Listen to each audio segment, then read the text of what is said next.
Assalamualaikum warahmatullahi wabarakatuh. Selamat pagi anak-anak ibu, apa kabar semuanya? Mudah-mudahan selalu sehat dan tetap semangat dalam mengikuti pembelajaran daring ya. Jadi sebelum kalian menonton video ini, ibu minta tolong alangkah baiknya untuk di like ya, di komen ya, boleh kritik, boleh saran, dan jangan lupa subscribe, karena subscribe itu nggak perlu duit loh ya. Ya, subscribe itu gratis. Oke, sekarang lanjut kita ke materi kita hari ini. Nah, materi kita hari ini adalah masih tentang bernyanyi. Nah, minggu lalu ibu sudah menjelaskan tentang teori-teori bagaimana bernyanyi, baik itu bernyanyi unisono, bernyanyi vokal grup, bernyanyi solo ya. Nah, hari ini ibu akan menjelaskan dan sekaligus mengajak kalian untuk mempraktekkan bagaimana cara bernyanyi ya. Ketika terlintas kata-kata bernyanyi, otomatis apa yang ada di pikiran kalian? Bu, nyanyi itu kan untayan kata-kata. Ya, seperti itu ya. Tapi bernyanyi itu ada tekniknya, teknik vokal ya. Nah, kalau udah kita bicara tentang teknik vokal, otomatis kita sudah istilahnya udah bingung dengan kalimat kata-kata yang seperti pitch. Apalagi tuh ada pernafasan dada. Itu bagaimana sih Bu? Pasti susah ya. Nah, tenang, hari ini Ibu akan membahas 7 langkah mudah ya, teknik bernyanyi yang akan bisa kalian langsung praktekkan. Nah, banyak sekali istilah-istilah misterius ya yang sering kita dengarkan dalam teknik bernyanyi, seperti pernafasan diafragma, tone production, dan lain sebagainya. Nah, jangan diambil pusing dulu ya, dan jangan dianggap sulit dulu ya. Nah, ibu akan menjelaskan teknik yang pertama. Apa aja itu? Yang pertama adalah postur. Tahu postur? Nah ya, postur itu adalah bentuk tubuh atau posisi kita pada saat bernyanyi. Pada saat kalian bernyanyi dengan cara duduk, nah itu badan harus posturnya itu tegak ya, nggak boleh seperti ini menyender, nggak boleh bungkuk ke depan, nggak boleh. Juga nggak boleh membusungkan dada, nggak boleh juga. Tapi dia harus relax dan dengan posisi yang tegak. Nah, kalau berdiri juga seperti itu ya, dengan posisi yang tegak. Atau kalau misalkan kalian mau ingatnya, cara gampangnya, postur dalam bernyanyi itu adalah dengan merasa diri kita ini bangga. I'm proud of myself ya, seperti itu. Kita bangga dengan diri kita. Seperti inilah cara postur tubuh dalam bernyanyi. Nah, yang kedua itu adalah pernafasan. Pernafasan itu ada 3 ya kan? Ada pernafasan dada, ada pernafasan perut, ada pernafasan diafragma. Nah, dalam bernyanyi, pernafasan yang dipakai itu yang lebih baik adalah pernafasan diafragma. Itu bagaimana Bu? Kayaknya sulit. Nah, sebelum Ibu menjelaskan bagaimana pernafasan diafragma, Ibu akan menjelaskan dulu apa itu diafragma. Diafragma itu adalah otot-otot yang mengatur pernafasan.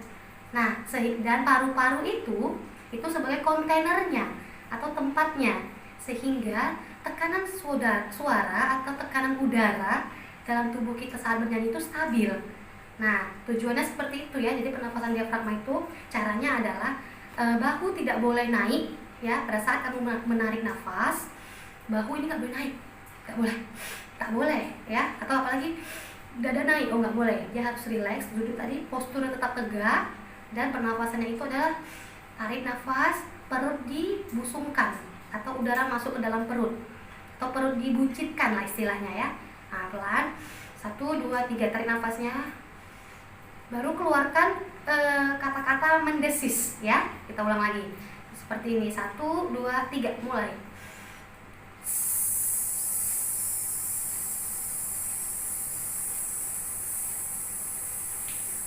Nah, itu ada 8 ketuk seperti itu. Tapi kalau kamu pakai pernafasan dada, contoh seperti ini, dada naik ya, itu udaranya sedikit yang tertahan ya, seperti ini ya. Nah, 2 ketuk saja ibu sudah nggak bisa. Jadi yang dipakai itu adalah pernapasan diafragma. Bisa kamu ulang-ulangi setiap hari di rumah, ya, seperti itu. Nah, yang ketiga, teknik yang ketiga adalah tone production. Apa itu tone production? Tone production itu adalah produksi suara, ya, memproduksi suara. Tujuannya apa? Supaya suara kita tidak mudah capek dan tidak ada kejadian cedera vokal seperti serak, ya, atau pita suaranya bermasalah seperti itu. Nah, caranya bagaimana, Bu, untuk melatih tone production kita atau produksi suara kita? Yang pertama adalah coba kalian angkat kepala ke atas seperti ini, terus bersuara kayak kecekek, ya kan, kayak habis suaranya. Nah, sekarang lakukan, coba kalian tunduk ke bawah terus bersuara. Nah, suara itu seperti di depan. Jadi yang benar bagaimana, Bu? Di depan, seakan-akan suara itu ada di depan muka kita. Bu, itu kan harus latihan. Iya, jangan takut, nak. Jangan takut berekspresi, jangan takut berlatih, jangan takut salah. Nih, saya kalau suara di depan, ya. Oh Tuhan, ku cinta dia. Itu di depan suaranya. Apanya, ya? Tidak kecekek, tidak terlalu ke bawah seperti itu. Yang keempat adalah pitch. Apa itu pitch? Pitch itu adalah tinggi dan rendahnya sebuah nada. Yang lebih utama yang mengatur pitch itu adalah pendengaran kita. Atau kalau bahasa musiknya itu latihan solfeggio.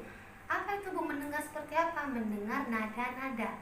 Nah, atau bisa juga kalau kamu sering mendengar lagu, nah, misalkan lagu K-pop, lagu jazz, musik jazz atau musik rock. Di situ kamu bisa melihat bagaimana gaya-gaya penyanyi itu menyanyikan lagu-lagu sesuai dengan genrenya. Nah, untuk latihan sederhananya adalah sebagai berikut.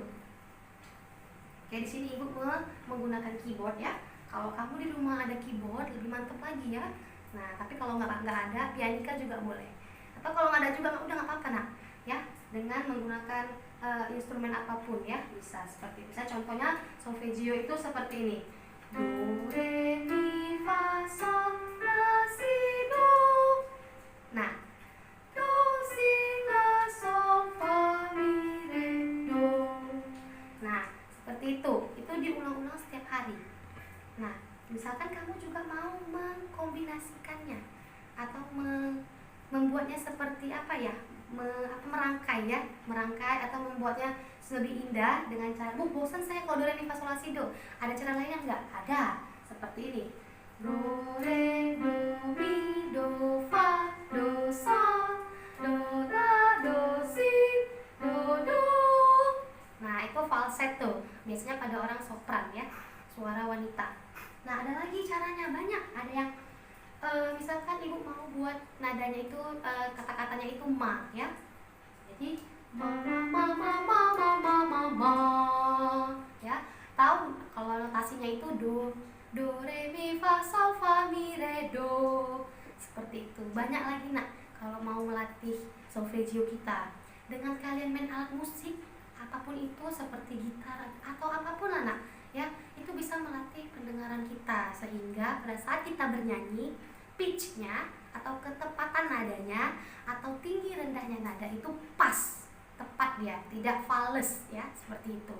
Nah, jadi kesimpulan dari pitch tadi, nak, kalau pendengaran kita bagus atau latihan solfeggio kita bagus, maka otomatis pitch yang kita dapat hasilkan itu otomatis lebih baik lagi. Apalagi kamu kalau bisa menguasai alat musik seperti yang Ibu bilang tadi.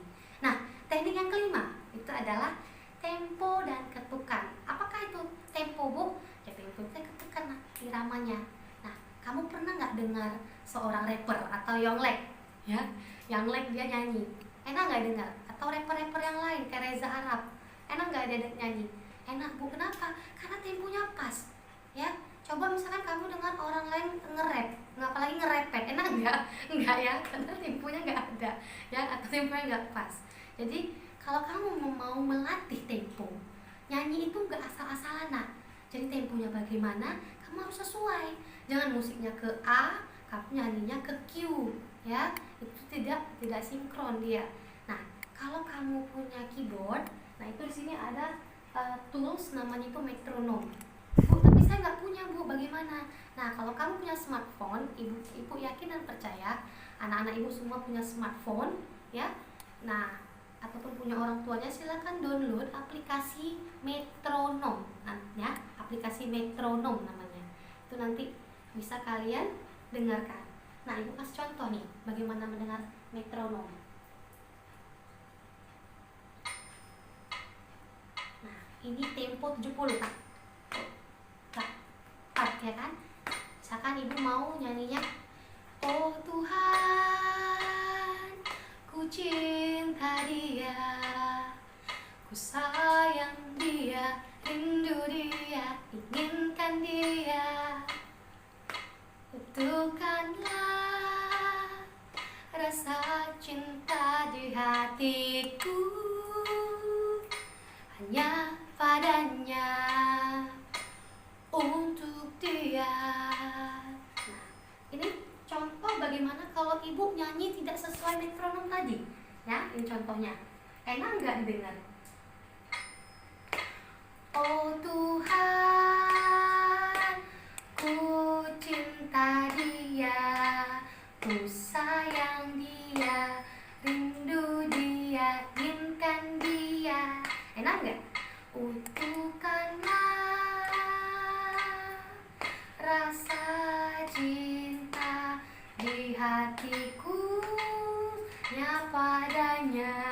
Gak enak kan? Nah, jadi harus sesuai dengan tempo dan ketukan tadi ya. Tempo dan ketukan itu sama. Kalau mau melatihnya tadi, ingat didengar di aplikasi apa? Metronom. Oke.